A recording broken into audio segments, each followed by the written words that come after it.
భక్తి గారితో పాటు సేవలో ఉండే భాగ్యం దొరికింది కూడా. ఆయనతో పాటు సేవ చేస్తూ ఉంటున్నాను. గొప్ప దైవజనుడు ఒట్టడిగా మాట్లాడు ఆయన.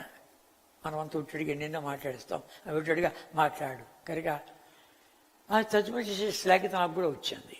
ఆయనతో పాటు 64 ప్రభు నమ్మాను, 67 నుండి ఆయన తర్జుమా చేస్తున్నాను. ఎన్నో స్థాయిలు తిరుగుతూ వచ్చాను. మీకు అవసరమైంది కాబట్టి చెప్తున్నా. ఏంటి, వివాహ విషయంలో రకరకాలు ఉన్నాయి లోకంలో. ప్రేమించి పెళ్లి చేసుకుంటామా? ఇన్ని లేవు కదా ఈ లోకంలో. అలాంటి సినిమాలు కూడా వస్తున్నాయి, అలాంటి కథలు కూడా వస్తూ ఉంటున్నాయి. ప్రేమించి పెళ్లి కాదు, వద్దు.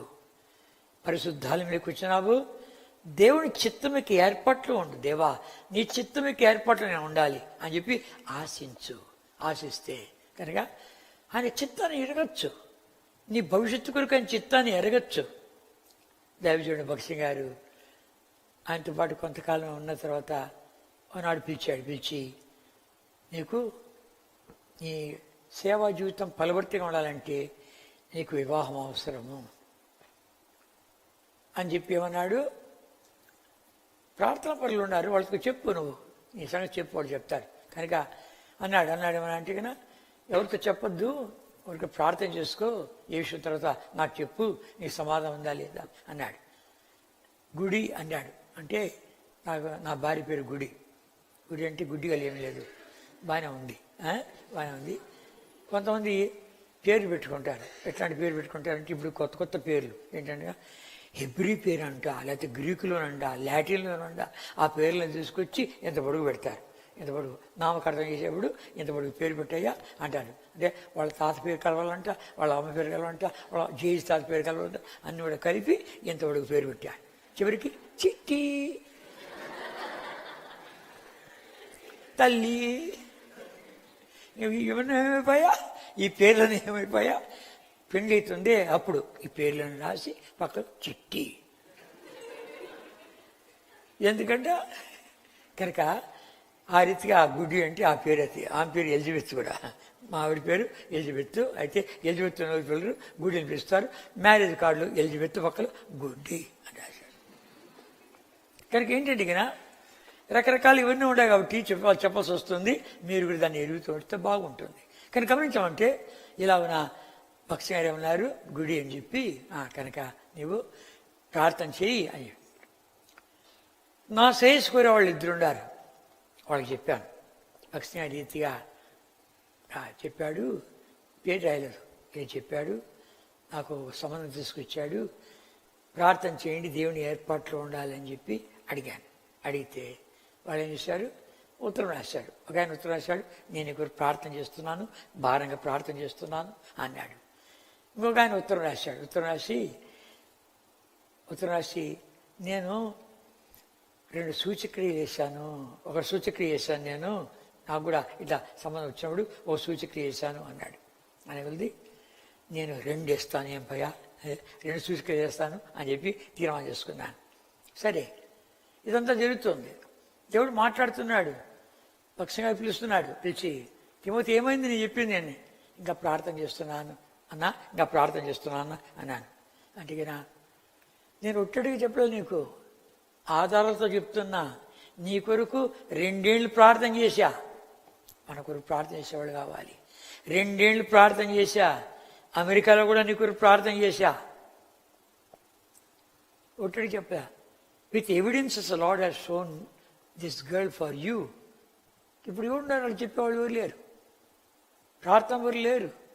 కానీ చూడు, ఎవడు ప్రార్థన పరుడు, ఎవడు చేసుకునేవాడు చూడు, వాళ్ళ దగ్గరికి వెళ్ళు. పెద్దలు ఉన్నారు, వాళ్ళు చెప్పు, ప్రార్థన చేయించుకో, దేవుని చిత్తాన్ని కనుగొను. దైవజనుడు భక్తి గారు, మార్టిన్ గారు చెప్పారంట, లాస్యన్ గారు చెప్పారంట, దాసన్ గారు చెప్పారంట, ఈ విషయం నేను తిమోతికి చెప్పాను, మీరు ప్రార్థన చేయండి అని. వాళ్ళు సమాధానం చెప్పారంట. నీకు అవసరం ఇవన్నీ, అందుకని చెప్తున్నాను. ఇవన్నీ అవసరం కాబట్టి ఏదో ఆషామాషిగా రూపురేఖలు చూసి చదువు చూసి తర్వాత రంగు చూసి కట్నాలు చూసి కానుకలు చూసి చేసుకోవద్దు. నేనేమన్నా తెలిసిన ప్రభుత్వం, ప్రభా నల్లటి అమ్మాయిని పెళ్లి చేసుకుంటా, నడ్డిముక్క అమ్మాయిని పెళ్లి చేసుకుంటా, పుట్టి అమ్మాయిని పెళ్లి చేసుకుంటా, ఎవరికి అక్కర్లేదు పక్కన పెట్టారు చూడు ఆ అమ్మాయిని నేను పెళ్లి చేసుకుంటా. అయితే నువ్వు చెప్పాలి, ఈ అమ్మాయి నీ కొరకు ఏర్పాటు చేస్తానరా అని నువ్వు చెప్పావంటే నేను చేసుకుంటాను. తర్వాత నువ్వు అనకూడదు, ఎందుకు నాకేమైనా కష్టాలు వచ్చి నీ ఎదురుకు వస్తే నేను చెప్పానా ఈ అమ్మాయిని పెళ్లి చేసుకోమని చెప్పి అని నువ్వు అనకూడదు. 100% కావాలి నాకు. దాన్ని పెట్టుకో. నీ జీవితం భవిష్యత్తు దీర్ఘ ఆశీర్వాదకరంగా ఉండాలని నీ విషయాన్ని చెప్తున్నాను. కనుక ప్రభు నాతో మాట్లాడుతున్నప్పటికీ నేను అనుకుంటున్నాను, ఈ హిందీ అమ్మాయి మనకెందుకు, ఒక తెలుగు అమ్మాయి అయితే బాగుండు కదా అని అనుకుంటున్నాను. మానవికంగా మనకు వచ్చే తలంపులు ఉంటాయి కదా, హిందీ అమ్మాయి మనకెందుకు, ఒక తెలుగు అమ్మాయి అంటే బాగుండు కదా అని అనుకుంటుంటే పదేప్పుడు ప్రభు మాట్లాడుతున్నప్పటికీ ప్రక్కన పెట్టేస్తూ ఉంటున్నాను. ఈసారి 3-4 సార్లు పిలిచాడు భక్ష్య గారు. ఏమైంది ఇక సంగతి ఏమైంది అని అడిగితే ఇంకా ప్రార్థన చేస్తున్నా అన్నాను. పోయిన ఆదివారము నీవు బల్ల దగ్గర అగస్టిన గారికి తర్జుమా చేస్తూ ఉంటివి. కొత్త సంగతులు మీకు కూడా అవసరం. బల్ల దగ్గర నువ్వు తర్జుమా చేస్తున్నావు అగస్టిన్ గారికి. అగస్టిన్ గారు సంఘ పెద్ద సేవకుడు. ఆయన ఆడ ప్రార్థన చేస్తుంటే నేను అడిగాను, ఈ పిల్లవాడిని ఎన్నిసార్లు పిలిచినా కూడాను ఇంకా ప్రార్థన చేస్తున్నా అంటున్నాడే. ప్రభా నీ బల్ల దగ్గర సమీపంగా ఉన్నాడు, నేనేమన్నా పొరపాటు చేశానా, చెప్పేసిన నేను పొరపాటు చేశానా అని అంటుంటే అప్పుడు పరిపూర్ణమైన శాంతి సమాధానం తిమోతి అన్నాడు. అప్పుడు నా చెవి చేపెట్టి తిమోతికి శాంతి సమాధానము నది వల్ల ప్రవహించునుగాక అన్నాడు. ఆ రోజు జ్వరం వచ్చేసింది నాకు. అమ్మాయిని పెళ్లి చేసుకోవాల్సిందేనా? నా బాధ ఏంటి, నేనేమో తెలుగు నెత్తి, ఆమెమో పంజాబీ హిందీ ఆయా కనుక అందులో సరే అలాంటిది. అప్పుడు జ్వరం వచ్చేసింది. ఇద్దరికి రాశాను, ఉత్తరాలు రాస్తే వాళ్ళు రాశారు. మద్రాసు పట్టణం, ఇప్పుడు చెన్నై అంటారు. మద్రాసులో నేను అప్పుడు ఓఎం టీములు ఉన్నాయి, ఓఎం ఆపరేషన్ మొబైలైజేషన్ టీములు ఉన్నాయి. అంతా విదేశీయులు, వాళ్ళు డ్రైవర్లు, మేమంతా వాళ్ళతో సహకరించి పుస్తకాలు అమ్మేవాళ్ళము, స్వాల్ చేసేవాళ్ళము. తెలుసు, మార్టిన్ గారికి తెలుసు ఓఎం టీం అనేది. కనుక ఇప్పుడు ఓఎం టీంలో వెళుతూ ఉంటే ఒకసారి మేము తమిళనాడులో ఉన్నప్పుడు వేరే ఇంకో టీం వచ్చి 2 వ్యాన్లు టీం వచ్చి ఇందులో తెలుగు వాళ్ళంతా దీంట్లో ఎక్కండి అన్నాడు. మేము ఆంధ్రప్రదేశ్లో స్వార్థ వాళ్ళ తమిళనాడులో తమిళన్స్ అంతా దీంట్లో ఉండండి అన్నారు. అలా ఒక సందర్భం జరిగింది. ఏదో టీం వెళుతుందంట, ఒకటి ఆంధ్రకు ఒకటి తమిళనాడుకి వెళుతుందంట. ఇది తర్వాత సంగతి. అయితే నా పేరు తమిళనాడు టీంలో ఉండాలని మొట్టమొదటిగా సూచన వేశారు. తెలుగు కదా, తెలుగు ప్రాంతంలో టీంలో వేస్తారు, తమిళనాడు టీంలో ఉండాలని మొట్టమొదటి. రెండవది థామ్సన్ చైన్ రెఫరెన్స్ బైబిల్ ఏదో ఉందంట, అది చాలా సహకారంగా ఉంటుందంట. కనుక అప్పుడు ఆ క్యాంపెయిన్ స్టార్ట్ అయ్యేలోగా ఏం కావాలి నాకు, థామ్సన్ చైన్ రెఫరెన్స్ బైబిల్ ఎవడన్నా గిఫ్ట్ అన్నా ఇవ్వాలా, లేకపోతే దాని కొరటికే సరిపడే డబ్బున నాకు ఇవ్వాలి, ఎవడన్నా ఒకడు గిఫ్ట్ అన్నా ఇవ్వాలా అని చెప్పి తీర్మానం చేసుకున్నా. మింగి కూర్చున్నా ఎవరికి చెప్పలే.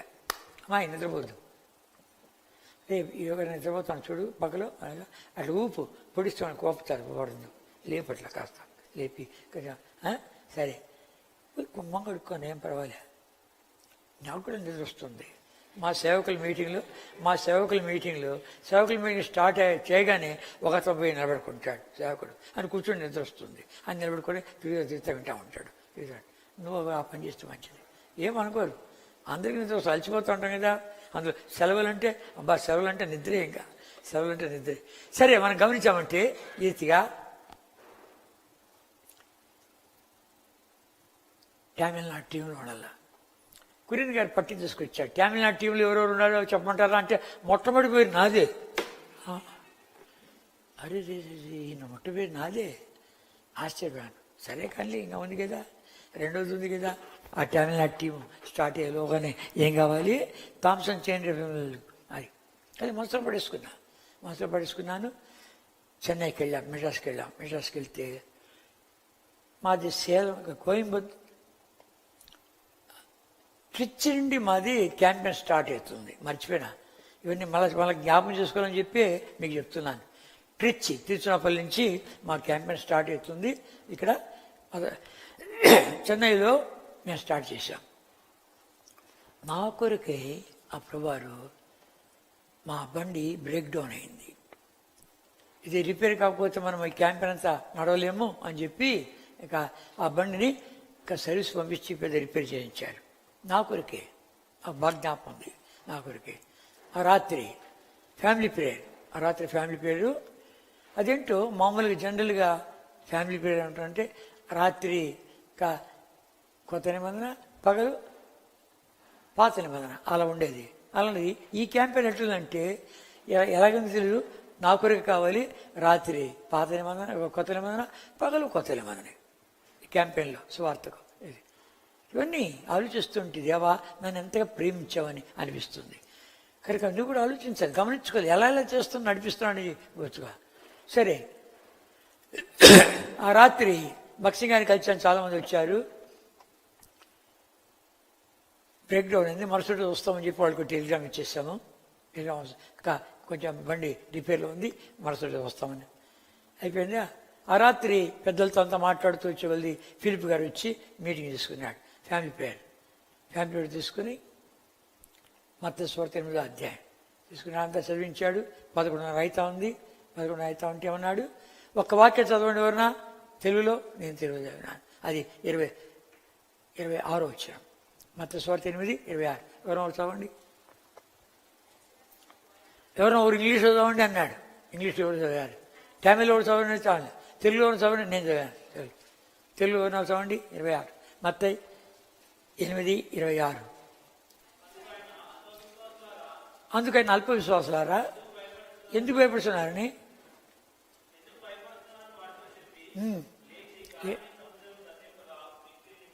చూసేట్టుంది. లేచి గాలిని సముద్రం గద్దింపుగా మిక్కిలి నిమ్మలమాయను. ఈ వాక్యం చదివించాడు, ప్రార్థన చేసి ముగించేశాడు, అయిపోయింది. నేను 2 ఉత్తరాలు రాశాను చెప్పాను కదా, దాంట్లో ఉత్తరం రాశాను ఆయన వచ్చాడు భక్సింగా కలుసుకుని వచ్చి మధ్యరాత్రి 12 గంటలకు తిమోతి ఎక్కడున్నాడు అని చెప్పి లెగ్గొట్టి కనుక తిమోతి నీకు నేను ప్రార్థన చేస్తున్నా, ఉత్తరం రాసావు కదా అని చెప్పి అని ఏమన్నాడు. కనుక నాకు కలబడితే ఆ కల్లో నన్ను తీసుకుని చూస్తున్నావు, ఈ అమ్మాయిని భక్సింగ్ గారు పెళ్లి చేసుకోమన్నాడు అని చెప్పి అంటే, కల్లో ఎవరు చూసావు అన్నాను. గుడినా అన్నాడు.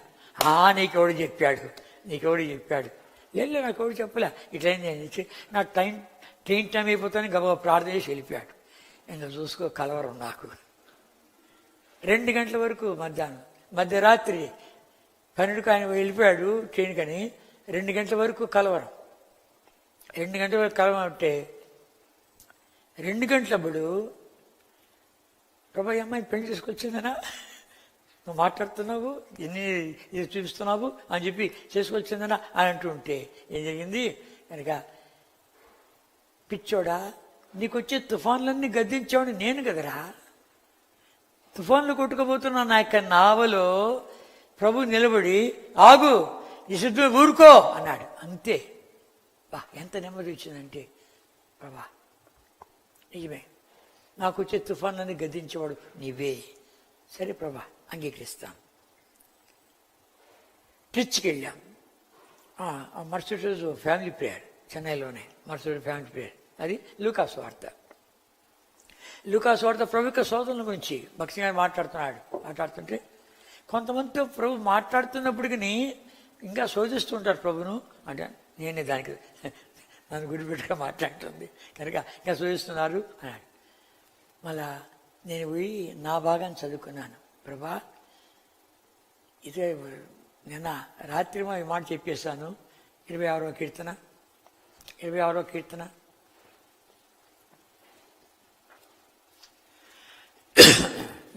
కీర్తన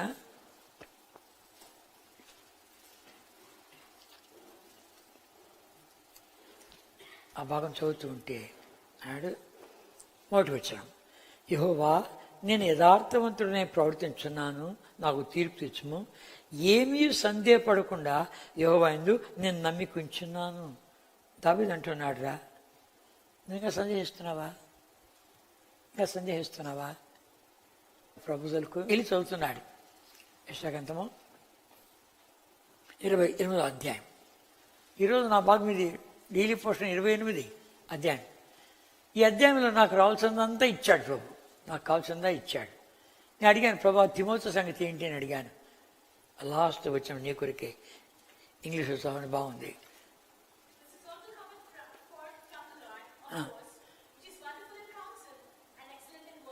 this also cometh forth from the Lord of హోస్. కనుక ఇది దీంట్లో తెలుగులో అంత బాగాలేదు కానీ ఇంగ్లీష్లో చాలా బాగుంది. జనులు సైనిక యెహోవా చేత దాన్ని నేర్చుకుందరు. ఆశ్చర్యకరమైన ఆలోచన శక్తియు అధిక బుద్ధియు అనుగ్రహించేవాడు ఆయనే. ఏమైంది ఇంగ్లీష్లో? ఏమైంది? Excellent in working. చదువునా? Wonderful in council. నీ కొరకు నేను ఇచ్చాడు. నీ మ్యారేజ్ కార్డులో ఇదే వేస్తా అన్నాడు. అంతా అక్కడే క్యాంపెయిన్లో అంతా అయిపోయింది. ఇక కార్డులు ప్రింటింగ్ అంతా పంపించడం అంతా అయిపోయింది. కానీ గమనించామంటే దేవుని చిత్తం యొక్క కేంద్రంలో ఉండు. అప్పుడు ఎలా ఆశీర్వాదం ఉంటాయో చూస్తావు. కనుక గమనించామంటే భక్ష్య గారు మా పెళ్ళి అయిపోయింది. మా పెళ్ళి అయిపోయిన తర్వాత అన్నాడు, ఇంట్లో ఏం మాట్లాడుకుంటున్నారు అన్నాడు. తెలుగు అయ్యా అన్నాడు. కాదు హిందీ మాట్లాడాలన్నాడు. నాకు హిందీలో గవర్నమెంట్ ఎగ్జామ్స్లోనే 100కి 8 మార్కులు వచ్చాయి. నా హిందీ ఎట్లుంటే లెక్కేసుకో. ఇంకా ఇంటికి వస్తున్నాను. నేను కూడా ఆమెను గుడి అని పిలుస్తాను. చెప్పాను కదా, గుడి ఏమి లేదు. కొంతమంది ఏమంటారంటే గుడక్క గుడన్న అంటారు. ఎట్లా ఏమన్నా అనుకోలేదు. అంతా బట్టలు పిండేసింది, తర్వాత వంటలన్నీ వండేసింది, తర్వాత ఇల్లంతా అలికేసింది, తర్వాత బట్టలు కూడా ఆరేసింది, ఊడ్చేసి అంతా అయిపోయింది. ఆ మంచమే ఒరిగిందండి. ఒరిగితే నేను అనుకున్నాను, తెలుగులోనే పెద్ద పెద్ద మాటలు మాట్లాడితే హిందీ అయిపోయి అంతకంటే ఇంకేముందిలే అని చెప్పి క్యా గుడి చూస్తే హే క్యా అన్నాను. చూస్తే అంటే సోమర్ అంటాను. నాకు తెలియదు. నా తండ్రి ఇంక చూసుకెట్టుందో. నేను ఇన్ని పనులు చేస్తాను. సోమర్ అంటే ఆమె లేవు. ప్రభావ మొత్తం స్వార్థ 8వ అధ్యాయము 26వ వచనం. నా తండ్రి మా ఇంట్లో తుఫాన్ రేగింది, జాగ్రత్త కనికరించు. ఎన్ని తుఫాన్లు, ఎన్ని సమస్యలు, భాషా సమస్య, వెనక చేసిన సమస్య. వాగ్దానం ఇచ్చాడుగా, నెరవేరుస్తున్నాడుగా. 1 రోజు 2 రోజులా? 1971లో నా పెళ్ళి అయింది. ఇప్పుడు ఎంతకాలం అయింది? 47 ఏళ్ళు అయింది. 47 years వీఆర్ లివింగ్. కనుక నీ జీవితం అనేకులకు ఆశీర్వాదకరంగా ఉండాలని కోరుతున్నావా? దేవుని యొక్క చిత్తంలో ఉండాలని కోరుతున్నావా? ఆయనకి ఇచ్చే నెమ్మది, సమాధానం, శాంతి చెప్పాలని కోరుతున్నావా? ఎందుకు నేను చెప్తున్నాను? నేను మర్చిపోతానేమో అని చెప్పి మీకు చెప్తున్నాను. మీరు కూడా ఆశించు, దేవుడి చిత్తంలోని కోరుకో. రకరకాలుగా ప్రేమించి పెళ్లి చేసుకుంటాం అనుకోవద్దు. కనుక ఇదాలు అలా తయారైపోయినాయి. అలా తయారైపోయి ఎన్ని కలవరాలకు నిండిపోతున్నారు, ఎన్ని కన్ఫ్యూజన్లో ఉండారు. కనుక దేవుడి చిత్తంలో ఉండు. ప్రభా ఆశించు, నీ చిత్తంలో ఉండాలి అని చెప్పి ఆశించు.